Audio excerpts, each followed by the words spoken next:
Thank you. Beth, let's start by framing this within the context of the administration's cross-agency priority goals. Where does shared services fit? Sure. Well, first, thanks for having me, and good morning to everybody. The administration has rolled out the President's management agenda and made very clear what some of the priorities are going to be in the space of management going forward. And in that agenda, there are 3 pillars. The first one's workforce, IT modernization, and data. So under the PMA, they have 14 different cross-agency priority goals, or what we fondly refer to as CAP. And one of those goals is around, it's called sharing quality services. And I'll direct all of you to the performance.gov website for more information about what those goals are and about the PMA broadly. So the idea of sharing quality services as a CAP goal supports the PMA because, and I'll always try to explain this in a way that hopefully makes it pretty simple, and that is, if we share more across the federal government in the space of things that we all do the same way, we obviously have the opportunity to insert new IT to help us do that, right? We have a lot of legacy systems in this space of administrative support, things like finance and HR and acquisition. And so the opportunity is we can modernize our IT and then share it.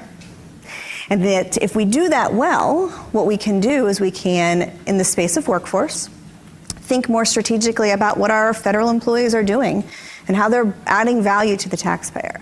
And there is one goal specifically around shifting from low value to high value work. So if we bring better IT that has better processes, we can reallocate and reskill workforce. If we have better IT and we have a smaller set of IT solutions in this space, we will achieve more in the data standardization world as well. Right now, if everybody has their own finance system and everyone interprets the fields and the data in those finance systems to be different, it makes it very hard to do any sort of analysis of that data across the government. But if we were to consolidate to a limited number of finance systems and we all use the data the same way, we achieve a lot in terms of being able to use data to make better decisions. And then thirdly, of course, the IT modernization in itself, which is to reduce the cyber risk that we have with some of the legacy systems, but to also then share the cost of running those systems. We have more than 100 time and attendance systems in government today. Go home and tell your families that. You can't explain that. And so this is an opportunity for us to fix some of the redundancies we have across government now. So I've been covering these issues for longer than I care to admit, but this has been the holy grail of government efficiency reformers for decades, at least since the National Finance Center was created in the early 70s, which was before my time, but just to clarify. But what's different? Like your office is relatively new. How? Can we expect changes? So I think that's a totally fair question. I've been talking about this for a lot of years as well, and I have the benefit of a former boss used to tell me that feedback was a gift, and so I always say, well, then every day is my birthday. Because everyone has something to say about what's worked and hasn't worked in shared services. I think it should be noted that we've had fits and starts, right? And we've also had successes and failures. I think in anything that is as massive as what we're trying to do, which is to consolidate the operations of government when we have 24 and more distinct missions that are extremely different than each other, this is hard. And what we recognize as the first big change is just how hard it is to not only change IT, because I would argue that that's actually not the hardest part of this, it's the change management. It's the helping people understand that if you don't run that legacy system that you ran for the last 25 or 30 years, it's going to be okay. And that we can actually help you think a bit differently about the work you do. And that doing a business process more effectively and different might actually also help you as a professional, in addition to helping the agency become more efficient.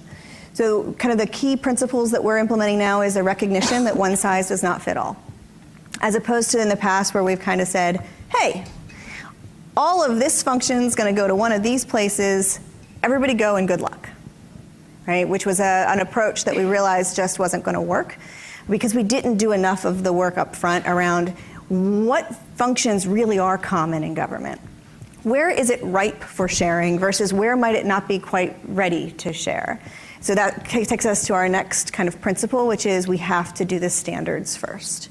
We have to agree on what we're sharing before we can expect the government to actually share.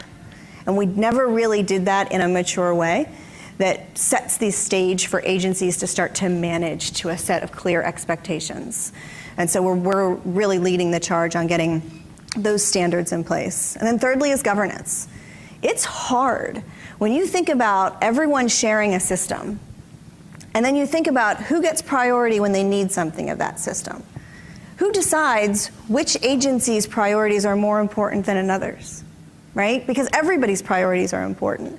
So building a governance structure where we can actually explain how we're prioritizing work and change, and how we're partnering with industry to bring the right solutions, and how we manage the changes to those solutions, we really have to dig deep on that problem and solve it now. And you're working with OMB to build that governance structure? We are. We're working really in lockstep with OMB because we also understand that this has to also have a nice balance with policy and strategy and making sure that we are bringing the right solutions that also help agencies potentially overcome some of the policies that are in place today, right? We know that there are things that are keeping us from being able to have a successful shared model in government. Some of those things are agency policies that have just kind of evolved over time.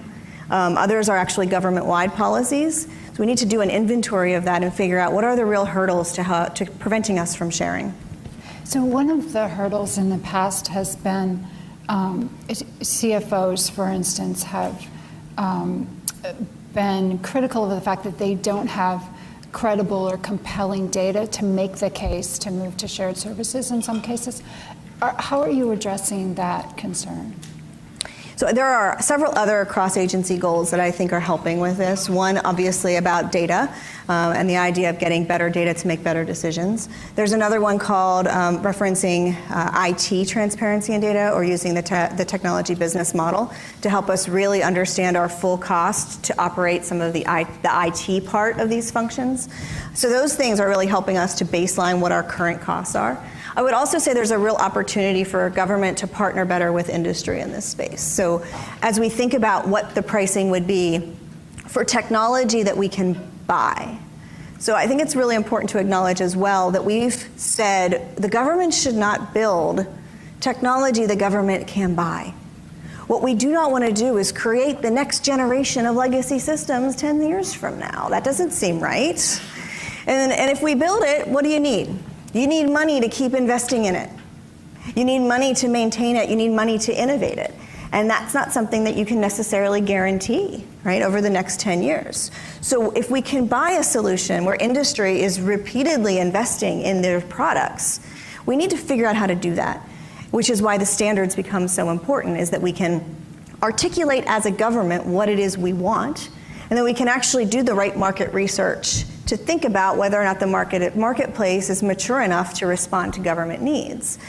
I would look to industry to help us think through pricing. So in a world where we don't build our own systems anymore, but we're buying systems that industry is running, how do we get scale? What do pricing models look like? How does that information help influence CFOs and help us drive better decisions as we think through it? And what does the demand model have to look like in adoption to really be able to hit the different levels of scale? And that's where, if industry can think through different pricing models for us, that data will help CFOs make the better, I think, investment decisions in partnership with their CIOs. You're focused on a number of areas: financial management, human resources, acquisition, IT, and grants management.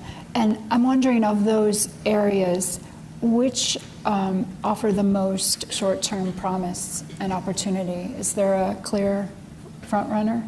That depends on how you define short-term. So one thing that's been really great about this President's management agenda is they have said this needs to be a 10-year plan, 10-year or more, because the kinds of initiatives that this agenda tackles are never going to be things we can solve in 2 years. I mean, just look at the budget cycle in itself, right? So we've identified the priorities and the things we want to do. The money to get it is still 2 years out. And so we need to really understand that this is a marathon. And I would argue that none of the things on our list even remotely come close to easy challenges because of the differences in the missions of government, because of the legacy IT that we've built that really is customized to those missions, and that people understand that technology, and they've built their processes and their work around that technology. So we have to find a way to separate ourselves from that and look to the potential of what new technology can do to help make those processes more efficient. And that's all about change management. And change management and culture is very hard, and it requires a strong leadership vision to make it successful.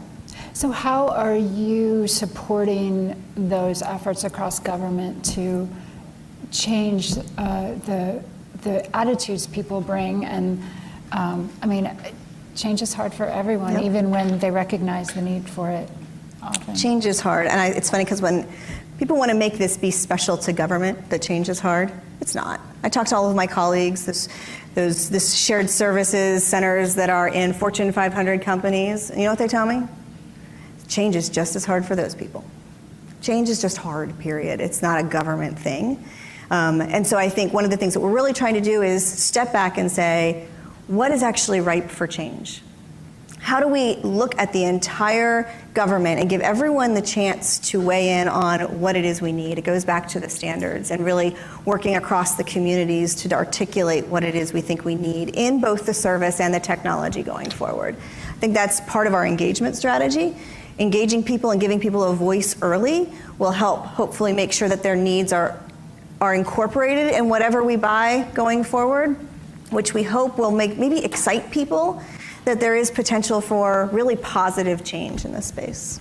So are there some success stories you can point to at this point? So in the standard space, if you visit the USSM.gov website, we have a fair amount of work already done. We've got great relationships and partnerships. I think you just had a speaker from the Fiscal Service, and they've really been helping us on the Treasury standards. Partnerships with OPM, a lot of good progress, especially in the payroll and time and attendance standards, and the rest of the human capital talent development framework. We've made progress as well in partnership with DHS on some of the acquisition standards. So there's a lot of progress being made, and I think while that stuff isn't the stuff people love to talk about, right? Standards is not a sexy, appealing thing that we want to spend the next hour talking about. I get it. But the difference is if we don't do that work, we end up where we have been over the past few decades, which nobody agreeing that this technology could actually suit their needs. Yeah. So can you give us an example to bring home why these common standards are so critical? Yep. So a good example, let me think. We have agencies all following a different process to achieve the same outcome today. And some processes are more efficient than others. A lot of these processes, as I said, were built around the IT, not necessarily around the best way to achieve the outcome, or built around workforce and people who have just done things, and we just want to make sure that they continue to have that value proposition in the supply chain.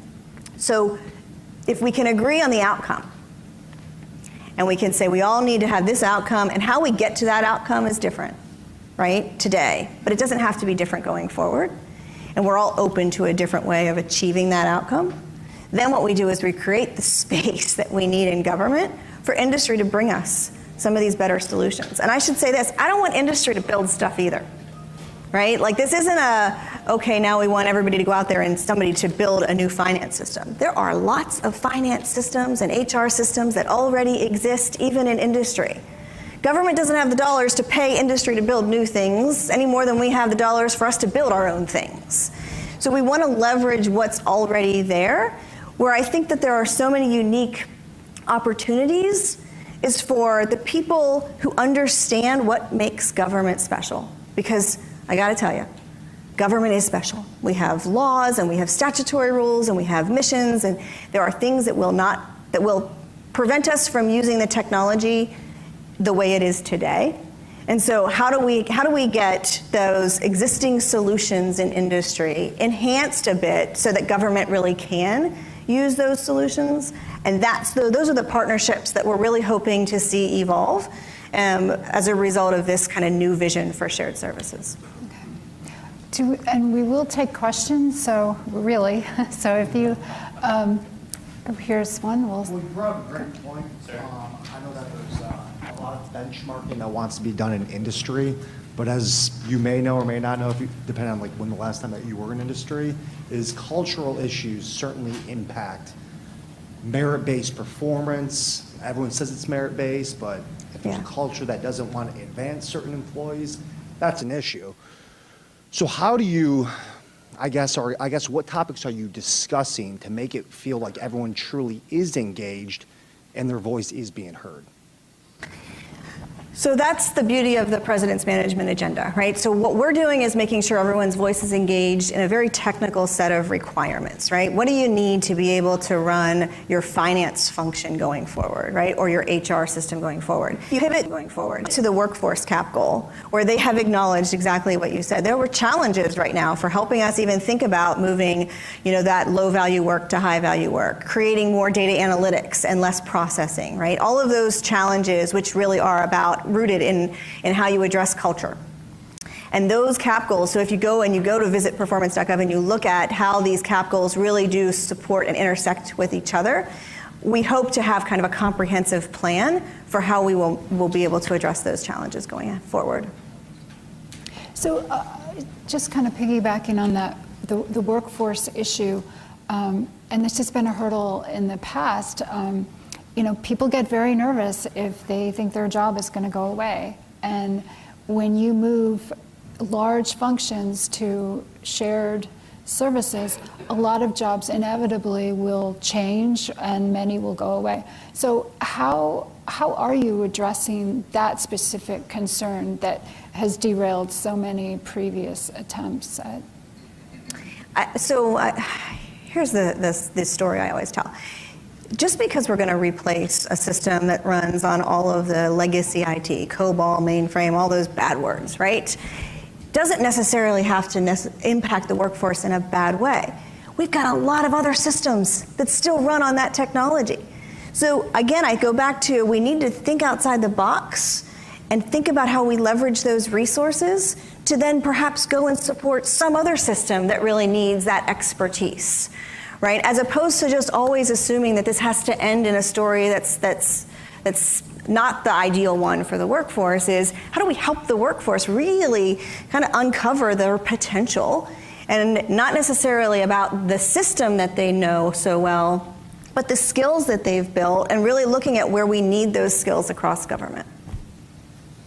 So, other questions?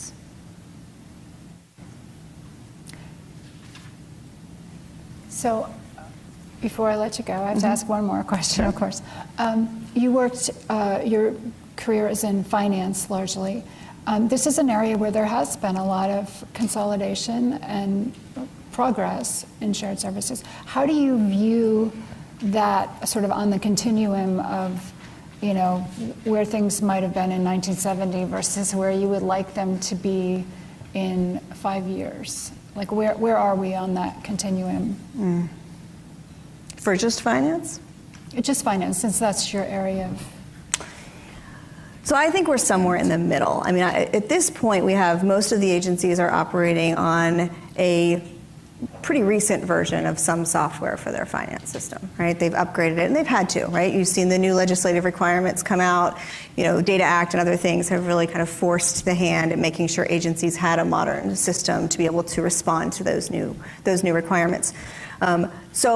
However, what I think is we really, as I said before, need to figure out how we can leverage more commercial technology, because the funding to maintain the systems that we've built really isn't going to, I think, be there. There is no, that's a really long kind of investment plan that I don't know that we have. And so we need to figure out how we can move away from the systems that we have in government today, which arguably don't satisfy the needs of complex agencies, and how we actually position us to pivot to a world where we don't have to own the technology and we don't have to maintain that technology. And I think because technology is moving so fast now, government's going to struggle with keeping up because of so many of those kind of our budget cycles, right, and some of the challenges that we face, that we really have to figure out how to get to those solutions so that somebody else can worry about making sure that they're patched for security, that they're meeting all of the regulatory requirements, right, and that we can partner with industry and contractually in a better way, so that we can really be focused on being the financial managers of the government. So do you think that it's conceivable that government could have maybe a single or maybe two, one for the military? It's hard to see the military coming along, but could really consolidate it down to one or two systems? Is that in the realm of possibility? So my opinion is going to one for the whole federal government is a risk that I'm not sure anybody would be prepared to assume, right? Limited number? Yes, absolutely. Do we need as many as we have today? Probably not. But can we ever go to one? I don't know, right? Again, because of the appetite for risk and where that is. I do think, though, that as we continue to consolidate, as we continue to look at partnering with industry, if we can get down to fewer than what we have, we need to consider that progress. And would you apply that same analysis to the HR systems? I would, yes. Okay. All right, well, that seems like a good place to end it. Thank you all very much for joining us, and have a Thank you. great day.